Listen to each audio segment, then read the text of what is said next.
자, 오늘 말씀의 제목은요, 입술의 열매, 이런 제목을 함께 말씀을 나눠보도록 하겠습니다. 이런 시가 있습니다. 내가 한 따스한 한마디가, 이런 시가 있거든요. 어느 시인은 봄을 아지랑이를 타고 오는 순잎이라 했다. 그러면 여름은 소나기를 타고 올까? 아니면 뭉게구름. 그렇다면 가을은 빨간 고추 잠자리를 타고 오겠지. 겨울은 코끝을 시리게 하는 매서운 바람을 타고 날아와 우리 곁에 슬그머니 내려앉는다고 생각한다. 그러면 축복은 무엇을 타고 올까? 분명히 타고 오는 것이 있을 텐데, 수돗물은 수도관을 타고 와 우리네 살림살이를 돕고, 전기는 전선을 타고 들어와 어둠을 밝힌다. 그런데 축복은 무엇을 타고 내게 들어오는지 잘 보이지 않는다. 그러나 그 통로는 너무나 내 가까이 있다. 바로 내 입술이다. 입술의 열매는 참으로 크다. 우리 생활 주변에서 지금껏 가리지 않고 마구 내보낸 말들이 얼마나 많은가. 내 가정에서 전등 하나를 끄면 수억의 자원이 전략되듯이 우리 한 사람 한 사람이 매일 좋은 말을 한마디씩이라도 한다면 이 땅이 얼마나 밝아질까. 내가 한 위로의 한마디가 내 가족을 살리고, 내가 한 따스한 말 한마디가 가족의 축복의 열매가 맺힌다. 이런 시인의 시가 있습니다. 내가 한 따스한 한마디가 얼마나 큰 능력이 되고 변화의 힘이 되고 또 기쁨의 열매가 되는 것인가를 말해주고 있는 것이죠. 사람은 말로써 복을 누리고 좋은 것을 얻게 됩니다. 입술의 열매로 인하여 복을 받고 살아가죠. 하나님도 이렇게 말씀하게 됩니다. 온순한 혀는 곧 생명나무지만 패역한 혀는 마음을 상하게 하느니라. 또 사람은 입의 열매로 인하여 복록을 누리거니와 마음이 괴사한 자는 강보를 당하느니라. 이렇게 성경이 또 말씀하고 있습니다. 똑같은 입에서 유순함과 과격함이, 지혜로움과 미련함이 함께 드러납니다. 이는 같은 마음에서 잉태되어 같은 입으로 표현되는 것입니다. 그리고 입에서 흘러나오는 말들은 각각의 열매를 맺습니다. 따라서 우리가 말하기 전 내 마음을 들여다 보아야 합니다. 하나님께서 우리의 마음을 감찰하시기 때문입니다. 우리는 많은 분노를 느끼며 살아갑니다. 겉으로는 평화스러워도 내면에는 많은 상처와 분노, 열등감이 쌓여 있습니다. 때로는 절제되지 않는 감정으로 폭발해 스스로 상하게도 하고 남을 상하게도 하지요. 상처와 분노들을 자극하지 않고 살기란 힘든 일이며 그것을 치유하는 것은 더욱 어렵습니다. 하지만 하나님은 성도들의 말이 능력이 있어서 상처를 회복시키는 말이 되기를 원하십니다. 그래서 유순한 대답은 분노를 쉬게 하여도, 이렇게 말씀하시게 됩니다. 유순한 말이 무엇입니까? 우리 인격에 나오는 교양이 있으며 상대의 마음을 재치 있게 헤아려 다독이는 말을 유순한 말이라고 말하게 되죠. 이 말은 어디에서 나오는 말입니까? 바로 주님의 마음에서 나오는 말입니다. 예수님 말씀하시기를 나는 마음이 온유하고 겸손하니 내게 배우라, 이렇게 말씀했습니다. 어떤 말이 나를 복되게 하고 상처를 치유하는 말이 되겠습니까? 바로 유순하는 말이 오늘 우리 속에 있게 될 때에 예수 그리스도의 그 마음, 온유하고 겸손한 마음을 배워서 내 입에 나오는 말이 유순한 말이 되게 될 때에 상처를 치유하게 되고 기쁨을 주게 되는 축복의 말이 된다는 사실을 잘 깨달으시기를 주님의 이름으로 부탁을 드립니다. 입술의 열매가 복된 열매를 맺기 위해서는 먼저 제거해야 하는 것이 있습니다. 에베소서 4장 29절 말씀 보게 되니까 무릇 더러운 말은 너 입 밖에 내지 말고 오직 덕을 세우는 데 소용되는 대로 선한 말을 하여 듣는 자들에게 은혜를 끼치게 하라, 이렇게 말씀하게 되는데 더러운 말을 제거해야 되죠.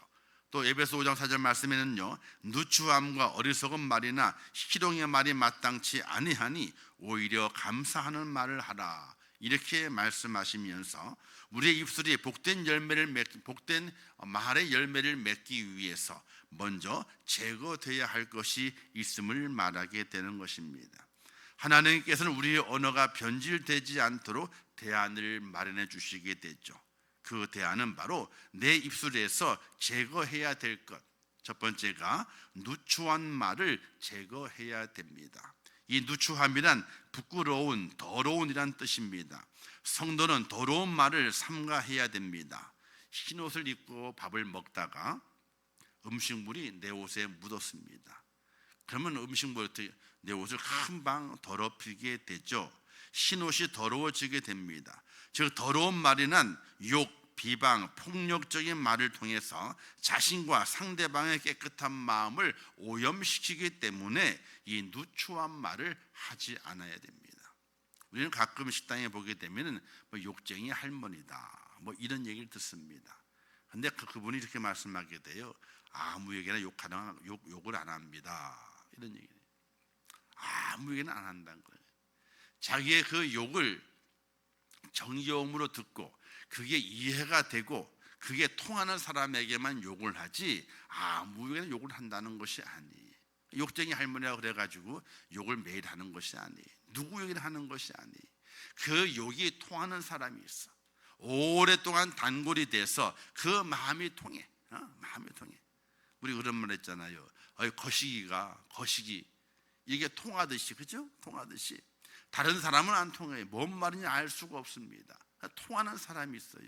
그 통하는 사람에게만 정겨움을 나타내기 위한 모습으로 욕을 하는 거거든요. 욕을 아무나 욕을 하는 것이 아니라 그런 거예요. 근데 그런 욕도 사실은요, 어떻게 듣게 되면 기분이 나쁠 때가 있어요. 우리의 성도들의 말에는요, 이 누추한 말, 부끄럽고 더러운 말은요, 입에 담아서는 안 되는 거예요. 저도 욕을 많이 듣고 살았던 세대거든요. 이 썩을 놈아. 사람이 왜 썩어요? 썩기는요. 왜 썩느냐고. 너 빌어먹을 놈아. 아니 왜 빌어먹어요? 빌어먹는 게 뭡니까? 이게 동냥하는 거잖아요. 아니 인생의 그 아이의 인생을 어떻게 만들려고 그렇게 그런 욕을 해야 되는지 모르겠어. 근데 그런 욕을 들어도 그때는 아무렇지도 않았어. 왜? 아이고 사랑에 사는 이야기지 뭐. 내가 좀 잘못했으니까 혼내고 깨닫게 하기 하셔 말이지 하는 걸 들었지 그걸 마음에 담아주질 않았어요. 근데 요즘은 안 그렇다 그랬죠. 요즘은 절대로 우리가 살아가는 동안에 누구에게든지 누추한 말을 해서는 안 되는 거예요. 누추함이란 나를 부끄럽게 만드는 거예요. 그리고 나를 더럽히는 것이기 때문에 절대로 그런 말을 사용해서는 안 되는 거예요. 혹시 살다 보게 되면 싸울 일이 있습니다. 싸울 일이 있을 때에도 욕을 한다든지 폭력 전언을 사용한다든지 절대로 그래서는 안 돼요. 왜? 한번 뱉은 말은요 주워 담을 수가 없어요. 차라리 몸에 상처가 나는 것은요 얼마 지나지 않으면 그게 아물어요. 그리고 그 상처가 흔적이 남아서 서로 상대방에게 교훈이 돼요. 근데 말의 상처는요, 말로 때리는 사람은요, 그 상처를 볼 수가 없어요. 말로 상처를 받은 사람은요, 그 상처가 영원히 회복이 되질 않아요. 그래서 우리 그리스도인들은 마땅히 버려야 할 것은 누추한 말을 버려야 되는 거예요. 부끄럽고 더러운 말을 다 버려야 되는 거예요. 두 번째는요, 어리석은 말을 하지 않아야 됩니다. 어리석은 말이라고 하는 것은 바보 같은 말입니다. 현명하지 못한 말을 말하게 됐죠. 요즘 그 정치인들이라든지 지도자 같은 사람들이 말하는 걸 보게 되면요, 유치원생 같아. 유치원의 아이들이 말하는 것과 똑같은 그런 말을 하고 있어.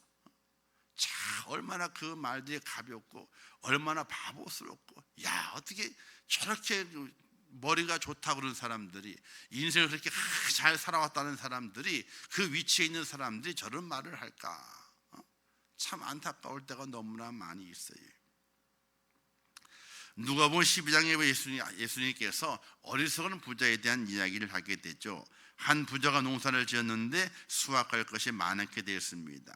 그 많게 되니까 이렇게 말하게 됩니다. 야, 내 소출이 많으니까 창고를 다 헐어버려 더 크게 져라. 그리고 다 집어넣고 거기다 집어넣고 내가 이것을 가지고 평생 동안 내가 이 잔치를 벌이며 살리라. 이렇게 했던 그 부자를 가리켜서 어리석은 사람이라고 주님 말씀하시게 돼요. 이놈아, 너의 영혼을 오늘 밤에 찾게 되면은 저 네가 쌓아뒀던 것이 다 누구의 것이 되겠느냐 하면서 어리석은 부자라고 주님께서 말씀하시는 걸 보게 됩니다. 즉 어리석다 하는 말은 어떤 말이냐? 탐욕스러운 말을 말하게 돼요. 내 욕심을 채우는 말을 말하게 돼요. 이기적인 말을 말하게 됩니다. 이게 바로 어리석은 말입니다. 탐욕스러운 말. 우리 그리스도인들의 입에는 바로 이 탐욕스러운 말을 버릴 수 있는 그런 은혜가 절대적으로 필요하다는 겁니다. 이기적인 말을, 내 욕심을 채우는 말, 이걸 다 제거해야지 우리가 좋은 일을 맺게 되는 겁니다. 세 번째로는 희롱의 말을 하지 말아야 됩니다. 이 희롱의 말은요, 식구에게서 농담을 말하게 돼요.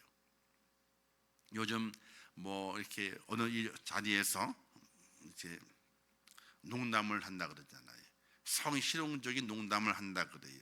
나중에 뭐라고 말하게 돼요. 지적하게 되면은 그 농담이지, 그거는 농담도 못해. 우리 사이에 농담이라 그러는 거예요. 희롱하는 말이었는데 농담이라 그러는 거예요. 이 농담은 잘못하게 되면요, 희롱하는 말이 되게 됩니다. 가벼운 농담도 있고 상스러운 농담도 있습니다. 우리는 농담을 친밀감의 표시로 사용하곤 하지요. 하지만 그렇지 않습니다. 사람은 친할수록, 그리고 친밀해지기를 원할수록 농담은 멀리 해야 되는 거예요.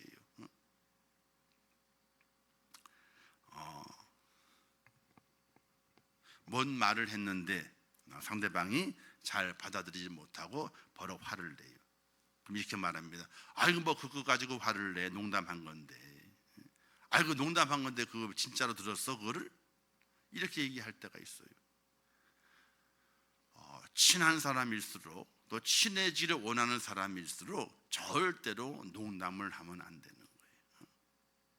근데 우리는 이 농담을 가볍게 생각을 하게 돼요. 아이고 그것도 이해를 못해. 도리어 자기가 희롱하는 말을 했음에도 불구하고 그걸 하지 못한다고 타박하는 곳으로 가서 큰 싸움이 되는 것을 볼 수가 있게 돼요. 싸움의 원초를 제공하지 않는 게 참 중요해요. 농담은 아무 때나 하는 것이 아니에요. 또 가벼운 농담이든지 상스러운 농담이든지 절대로 우리가 그것을 즐겨해서는 안 되는 거예요. 친하고 친한 사이에서 어떻게 돼요? 농담이 아니에요. 진심을 담아서 충고할 때도 진심을 담아 충고를 하게 되고, 또 칭찬하게 될 때도 진심을 담아서 칭찬할 수 있는 그런 말이 필요한 것이지, 희롱하듯이 농담을 던지는 그런 말은 절대로 있을 수가 없어요. 우연히 돌을 던졌는데 그 돌에 개구리가 맞아 죽어요. 그런 일들이 우리 속에 얼마나 많이 있는지 몰라요. 그래서 우리 입술 속에서 이 희롱의 말은 절대로 제거돼야 해야 되는 말이라는 사실을 우리는 꼭 기억하시고, 오늘 함께 말씀을 나누던 말씀처럼 이제 누추한 말, 그리고 어리석은 말, 그리고 희롱의 말, 이것을 내 입술에 제거하게 될 때에 어떤 열매를 맺게 되느냐? 입술에 좋은 열매를 맺게 돼요. 그 좋은 열매는 바로 감사하는 말입니다. 감사하는 말을 하게 되면요, 나쁜 말들을 먼저 사용하지 않아야 되죠. 다 제거해내야 돼요. 누추한 말, 어리석은 말, 희롱하는 말, 이걸 다 제거하게 될 때에 우리 입술에서 감사의 말이 나오게 되어 있습니다. 성도의 입술의 열매는 무엇입니까? 바로 감사하는 입술입니다. 누구를 보더라도 다 감사하는 거예요. 감사한 거예요. 내가 내 말을 통해서 주님의 흔적을 남기고 있는가? 우리는 그걸 한번 돌이켜 생각해 볼 수 있어야 됩니다. 그리스의 철학자 솔몬은 말하기를 말은 행동의 거울이다 이렇게 말했고요, 루크는 말하기를 말 한마디에 세상을 지배하는 힘이 있다 이렇게까지 말을 했습니다. 말은 참 중요한 겁니다. 말의 열매는요 위대한 겁니다. 과연 내 말을 통해서 그 말이 예수의 흔적을 남기고 있는가 우리는 돌이켜 볼 수 있어야 됩니다. 예수의 흔적을 남기는 말은 감사하는 말이에요. 자녀에게도 감사하고 부모에게도 감사하고 내 이웃들에게도 감사하고 내 주변에 많은 사람들이 있습니다. 그 사람들을 만날 때마다 감사의 마음으로 감사의 말을 전하게 될 때에 그 말에는 능력이 있어서 우리의 삶을 변화시키고 사람을 바꾸며 좋은 열매를 맺게 하는 축복의 은혜의 모습으로 우리가 살아갈 수 있다는 사실입니다. 사랑하는 성도 여러분, 입술의 열매가 모든 일에 감사하는 그런 열매를 맺으시기를 주님의 이름으로 축원합니다. 누추한 말, 어리석은 말, 희롱의 말 이걸 다 제거하시고 오직 내 입술에는 감사의 말을 해야 되겠구나. 힘이 들어도요 감사해야 돼요. 어렵고 근심과 염려와 환난이 다가와요. 그때에도 감사하는 말을 할 수 있어야 돼요. 그때 하나님께서 지혜를 주시어서 그 고난을 이겨낼 수 있는 힘과 길을 열어주시는 은혜를 하나님께 내게 베푸신다는 사실입니다. 감사의 열매는 아주 달고 좋습니다. 그러나 그 감사의 열매를 맺기 위해서는요 수고와 애씀이 있어야 됩니다. 누추한 말, 어리석은 말, 희롱의 말을 제거하는 그런 결단이 있어야 됩니다. 사랑하는 성도 여러분, 내 속에 믿음이 있으면 우리는 무엇을 통해 증명해낼 수 있습니까? 가장 먼저가 말을 통해서 내 속에 믿음이 있음을 증명해내게 됩니다. 여러분의 입술의 열매가 내 속에 믿음이 있음을 드러내는 감사의 열매를 나타내므로 말미암아 하나님의 영광을 돌리시고 내 주변의 많은 사람들에게 도움과 은혜를 끼치는 그런 축복의 삶을 사시는 귀한 여러분 되시기를 주님의 이름으로 축원합니다. 참 좋으신 아버지 하나님 은혜를 감사합니다. 감사 주일을 맞이하면서 특별 새벽 기도 네 번째 시간을 주 앞에 드리게 하심을 감사합니다. 하나님 아버지여, 우리 입술에서 좋은 열매를 맺기 위해서는 누추한 말, 어리석은 말, 희롱의 말을 제거해야 됩니다.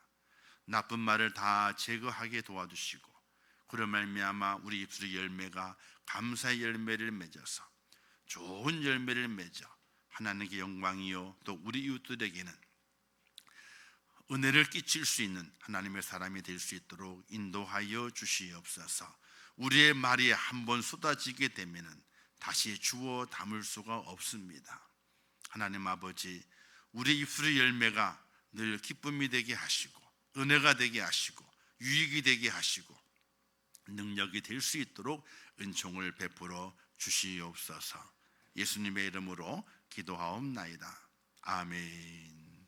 지금은 우리 주 예수 그리스도의 은혜와 하나님 아버지의 크신 사랑하심과 성령님의 감화 감동 위로 축복 교통하신 역사가 오늘 말씀을 통해서 입술의 열매가 감사의 열매가 되어 하나님의 영광을 돌려드리고 이 세상에 좋은 영향력을 끼쳐가며 하나님의 은혜를 전하기를 원하는 우리 임준욱교회 성도들 머리 위에와 그들의 가정과 일터와 생업과 자녀들과 미래의 모든 소원들 위에 이제부터 영원토록 함께 있을지어다.